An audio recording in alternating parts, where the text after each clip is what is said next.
What's up, everybody? Derek Anderson, the DA. And this was a big weekend for the box office, a huge weekend for the box office. You look at this number right here that Scream 6 did. $44 million franchise opening record. A big number. I went and caught Scream with the kids. And yeah, I thought the Scream was pretty good. Scream 6. I thought it was pretty good.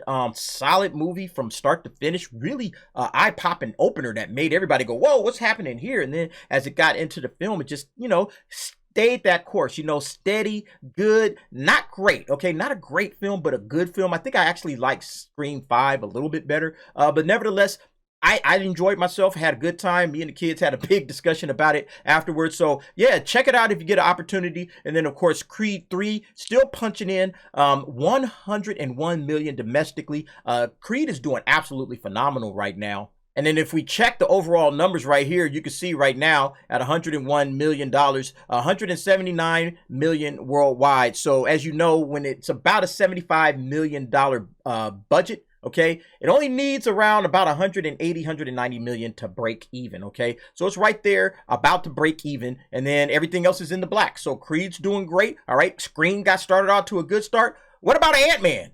Well, Quantumania hit a skid at the box office, but is there hope for the rest of Phase 5? Yeah, they're already talking past this movie, okay? And let's be honest, okay? Ant-Man is just completely done. It has absolutely been a total disaster. It looks like it's pretty much official that this is probably going to be one of the biggest failures, if not the biggest failure in the MCU history, just in time for Phase 5, right? You have to start asking yourself, what interest is left in the MCU? Like, are people really interested in that, okay? I said that on the last video, which I will link above, that the MCU is just running out of gas at this point.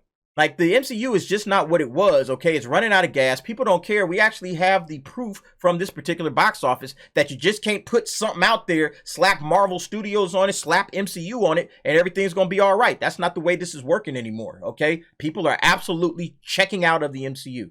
And as you can see by the overall worldwide number, I mean, we're only not even at $450 million. Ant-Man and the Wasp Quantumania will not hit $500 million. I don't care how long they leave this thing in theaters, even if they left it in for another month, unless a miracle happens, okay? And they get ticket sales just out of nowhere, all right? This thing is not going to hit $500 million. The original hit $500 million. You know what I mean?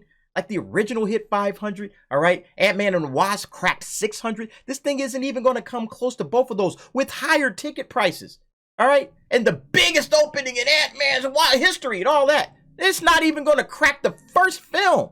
That should tell you something, all right? Kevin Feige, all right? The guy y'all all love and trusted and everything, who I've always said got lucky, okay?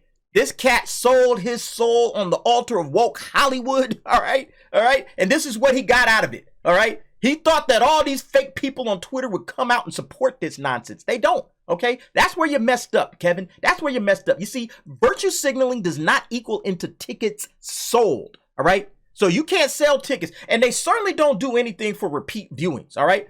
Cats ain't about to throw out another $15 on this. All right, we saw it once, we done. We're not coming back to see this again. Throw another $15 out to the theaters so they can signal how much they love this woke piece of crap. Nobody's doing that. No chance. So now the question is, what happens with the rest of Phase 5? As it says here, Ant-Man and the Wasp Quantumania is dealing with critical and financial freefall, and it may be a sign of things to come for some future MC films. Let's go ahead and read this, of course, on CBR. So it's talking about all the stuff we already know about how it's the first of Phase 5's movie. It's not getting off on the right foot beyond its tepid at best reviews. The film is also underperforming at the box office. That continues a downward trend for Marvel Studios' shared universe, and it may only get worse. Quantumania had a lot riding on it. Besides being a sequel to a more low-key Ant-Man film, its negative fallout is seeing it break MCU records in the wrong direction, and the movie could definitely end up being a flop. No, it's absolutely a flop. Not even a could, definitely, maybe, okay? It is a bona fide flop right now. The fact that it didn't even get back, it's not even going to crack 500 million. This thing's a flop, 100%. With so much still up in the air for Marvel's future, this isn't exactly the boost of confidence the studio needed to get things back on track. Yeah, let's see what Marvel has in store for Phase 5, for the rest of Phase 5 anyway. So let's look at the rest of the Phase 5 films. Of course, there's 7 of them. Quantumania kicked it off, of course. So what do you guys think? Are you interested in any of these? Okay. Maybe Guardians, okay? Guardians of the Galaxy, James Gunn. You know, people like James Gunn, Chris Pratt, of course. That group of actors, that kind of family, if you would, that everybody's cool with, okay? Everybody likes Guardians of the Galaxy. What about the Marvels? I don't think anybody cares about this shit. I don't think anybody cares about this movie at all right? This thing is absolutely going to take it. Might do worse than Quantumania, to be quite honest with you. Black Captain America. I don't think anybody's interested in Black Captain America. I didn't like him in that Falcon and the Winter Soldier crap. Okay, maybe if it was Falcon New World Order, like, oh man, they made a movie about Falcon. All right, let's check it out. But Black Captain America, he's gonna be doing Captain America. Put out. Not interested at all. All right. Then you get to the Thunderbolts. I mean, like all these side characters kind of teaming up. If it's written right, it could be good, but I'm not confident in that one at all. All right. Blade could have been good if they had made a rated R Blade. Okay, with Mahershala Ali, of course, playing Blade, that could have been good. But who cares? Who cares? It's PG-13, right? And that thing already went through some disasters, okay? Where they had to rewrite the script, okay? It only had like 2 action scenes in like a 90-minute movie, only 2 action scenes with Blade, and it's PG-13? Oh, hell no. Forget this, okay? They've already scrapped that thing, had to go get a new director, all right? This thing is already in development hell. And then, of course, you got Deadpool. Deadpool probably will be okay? Ryan Reynolds, people like Ryan Reynolds as Deadpool. It's going to have Hugh Jackman in it, all right? Kind of hard to mess that one up, okay? Unless you're really, really trying. But yeah, which one of these is going to be the biggest, okay? Which one's going to make the most money, I guess is the question, all right? Which one is going to be the movie that kind of fixes the MCU, gets it back on track, and brings it back to where it's going to be, okay? Because right now, the MCU is broken. It's out of gas. It's broken down on the side of the road. Somebody needs to come along with some tools and get this thing fixed up. And is it going to be any of these films in Phase 5, or do we have to wait all the way to Phase 6? The article continues, Quantumania's poor performance could be a preview for future MCU movies. I think it absolutely is. One major complaint about the Multiverse Saga in the Marvel Cinematic Universe is that there has not been much connective tissue following Avengers Endgame. Quantumania villain Kang the Conqueror is supposed to be the new Thanos, but he's only now getting introduced in the film. He arguably shouldn't have even been in it. Well, he was kind of introduced in Loki as well. So there's that as well. But I think, honestly, it's really about this Multiverse Saga and the fact that it might just be complicated for general audiences. A lot of the criticism that's coming out of this is because of this overall narrative itself, okay?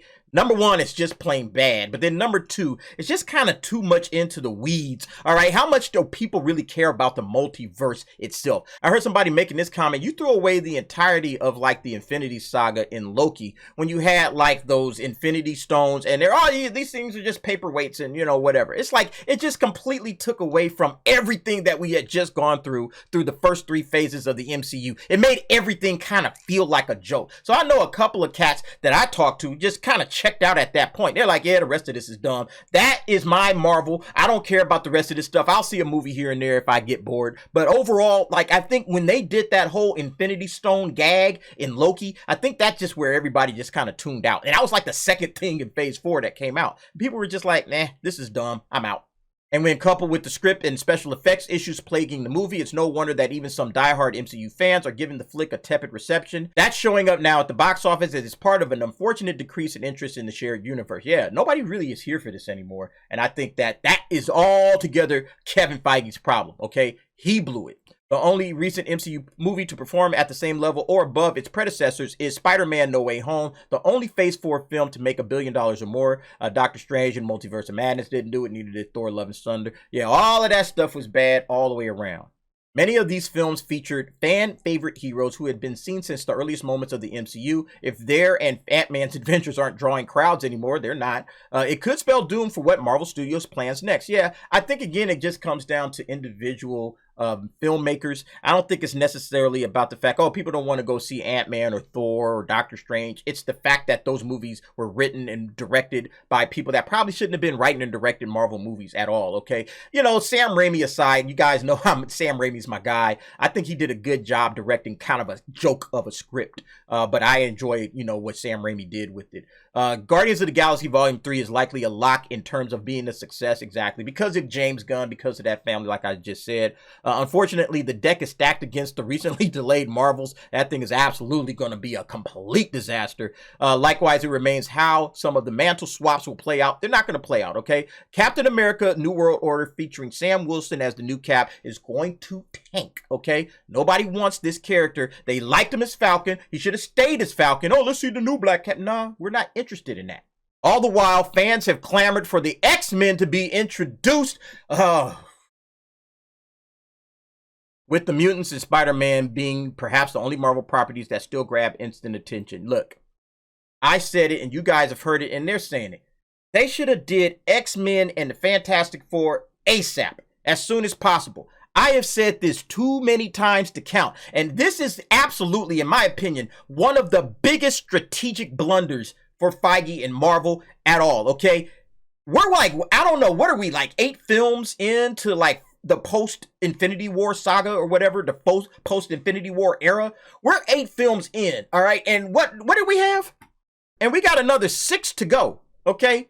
8 films in, another 6 to go. So we're going to be 14 films in after these cats have already gotten the X-Men rights and the Fantastic Four rights, and we've gotten no movies that are X-Men or Fantastic Four. A cameo of Mr. Fantastic doesn't count. A cameo of Wolverine doesn't count, okay?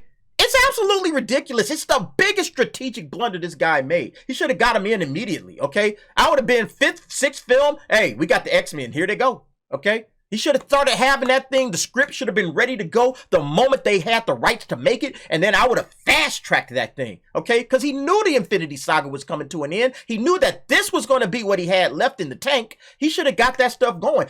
X-Men would hide a lot of this crap, is what I'm saying. It would have hid a lot of the bad movies, the bad storylines, everything, okay? He could have kind of buttressed up the MCU until he got some real writers to come in and figured out what the hell it is that he wanted to do, all right? He thought this Multiverse Saga was going to work. It didn't, okay? It was a huge strategic blunder. Even that might not be enough for Deadpool 3, which will notably be rated R. Still, it would seem that the masses are now more selective with which MCU films they flock to see, with poor reviews and a lack of fan interest. Heroes being a hole that Marvel Studios might not be able to dig itself out of in time to end things with the bang in Avengers Secret Wars. Secret Wars should have been the biggest thing. This is going to be the biggest disappointment for me, because it should have been the biggest thing that Marvel ever did. And I knew they were going to get to Secret Wars like right after Infinity War. I'm like, you know what? They need to get to Secret Wars, okay? The way that this thing is playing out, they could get the Secret Wars with all of this that they're doing. This would have been amazing, okay? They just got to hurry up and get there before everything just runs out of steam. And yeah, they pushed this thing all the way to the end of Phase 6. And it's sad, man. And I don't think Marvel is ever going to recover from the nonsense that they did in Phase 4, okay? Phase 4 absolutely destroyed it. T thinks Phase 6 is going to be Phase Fix, where they fix everything. They're going to have a lot of big names, okay? They're going to have the X-Men and Fantastic Four. They're going to have Secret Wars in there, okay? But I just don't think this thing is going to get the job done whatsoever. Anyway, folks, what do you think about where the MCU is at right now? Phase 5. Who's going to be the big winner in Phase 5 out of those 6 films? Let me bring them back up. Who's going to be the big winner, okay? Quantumania is not going to be the big winner. If it is, that's sad, man. I think probably it's going to end up becoming Guardians of the Galaxy. I think that one's probably going to get close to the $1 billion mark. But it'll at least make its money back, and it'll probably do some decent numbers, make Marvel a little bit of money. But the rest of these, yeah, I don't see anything good for those. Maybe Deadpool as well. I think Deadpool might actually do all right. All depends. But you guys go ahead, jump down in the comments. Let me know what you think about that. And thanks for watching. See you next time.